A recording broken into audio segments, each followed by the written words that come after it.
अस्सलाम वालेकुम जी। आज हम मौजूद हैं सुपीरियर कॉलेज किला कलर वाला कैंपस में, जहाँ पर इफ्तारी का प्रोग्राम है आज।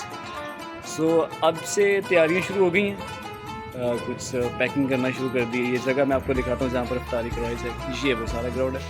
यहाँ पर अभी थोड़ी देर तक पहुँच जाते हैं और चेयर्स वगैरह सब कुछ पहुँच जाएगी। तो इंशाल्लाह आज आपको वो सारी इफ्तारी दिखाएंगे। तब तक के लिए आप हमारे साथ रहिए।